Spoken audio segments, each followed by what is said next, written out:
तो चलिए आज एक ऐसी सच्ची कहानी सुनते हैं जो हरियाणा के सूरज और उनके पिता के साथ घटी। ये एक ऐसा सफ़र था जो आस्था के साथ शुरू हुआ, लेकिन एक अनजाने साए ने उसे एक ऐसे डरावने सपने में बदल दिया जिसके बारे में उन्होंने कभी सोचा भी नहीं था। यही वो सवाल था जो सूरज को अंदर ही अंदर खाए जा रहा था। एक ऐसा सवाल जो डर, हैरानी और यकीन की सारी हदों को पार कर रहा था। तो आइए इस रहस्यमयी घटना की तह तक चलते हैं। तो कहानी के जो मेन किरदार हैं वो हैं सूरज और उनके पिता। ये दोनों हरियाणा से हरिद्वार के लिए एक बहुत ही ज़रूरी और भावुक सफ़र पर निकले थे। एक ऐसा सफ़र जो उनके परिवार के लिए बहुत बड़े मायने रखता था।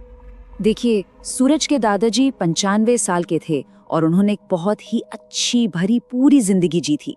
वो कभी ज्यादा बीमार भी नहीं पड़े। तो उनका जाना परिवार के लिए दुख की बात तो थी, पर सब जानते थे कि वो एक शांत जीवन जी कर गए हैं। उन्होंने खुद सबसे कहा था कि उनकी फिक्र ना करें। तो इसी पवित्र रीति रिवाज को पूरा करने के लिए, अपने दादाजी की आत्मा को शांति दिलाने के लिए सूरज और उनके पिता हरियाणा से हरिद्वार के लिए निकले थे। ये सिर्फ एक सफर नहीं था, बल्कि ये भावनाओं और परंपराओं का एक गहरा संगम था। मगर यहीं से इस शांत सफर का माहौल बदलने लगता है। उनकी रात की यात्रा में कुछ ऐसा होना शुरू हो गया था जिसकी उन्होंने दूर दूर तक कल्पना भी नहीं की थी। रात का वक्त था, करीब 10-11 बज रहे होंगे। वे खाने के लिए एक ढाबे पर रुके और जैसे ही सूरज गाड़ी पार्क करके बाहर निकला तो उसकी नज़र एक आदमी पर पड़ी। उस आदमी ने जो काली शॉल ओढ़ रखी थी, उसे ओढ़ने का जो तरीका था वो हूबहू बिल्कुल सूरज के दादाजी जैसा था। एक पल के लिए तो सूरज को लगा जैसे दादाजी ही सामने खड़े हों। ये देखकर उसके चेहरे पर एक हल्की सी मुस्कान आ गई। आप जानते हैं, एक मीठी सी याद वाली मुस्कान। अब देखिए, कुछ घंटे और बीते। वे थोड़ा आराम करने के लिए एक होटल पर रुके और सूरज की आंखें फिर से उसी आदमी पर जाके टिक गईं।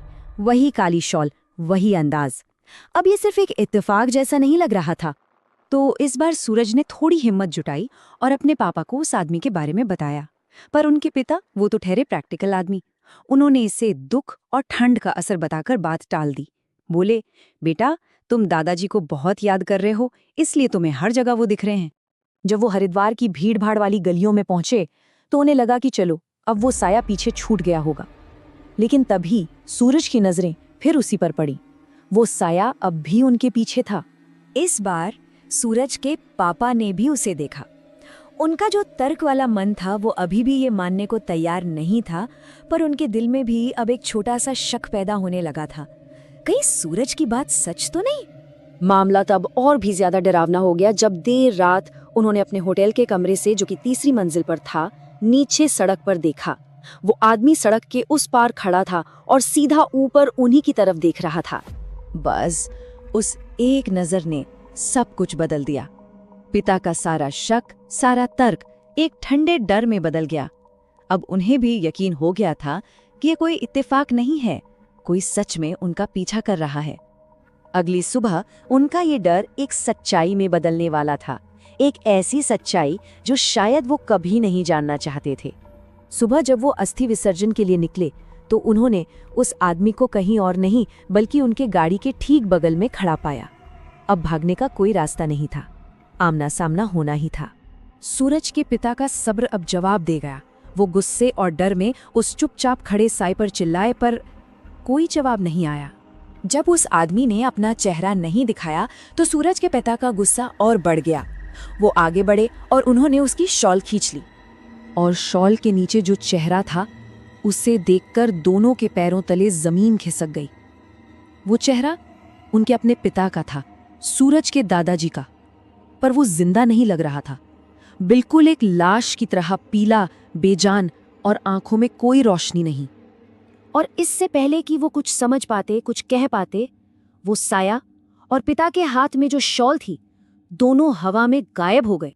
इस भयानक मंजर के बाद दोनों के दिमाग में बस एक ही सवाल घूम रहा था कि आखिर ये सब था क्या और इसका मतलब क्या था। और हैरानी की बात ये थी कि अस्थि विसर्जन का जो पूरा रिचुअल था, उससे पूरा करने के बाद भी वो साया गया नहीं। उन्होंने उसे आखिरी बार देखा, दूर घाट पर खड़ा, बस उन्हें देख रहा था। ऐसा लग रहा था जैसे वो कुछ कहना चाहता हो।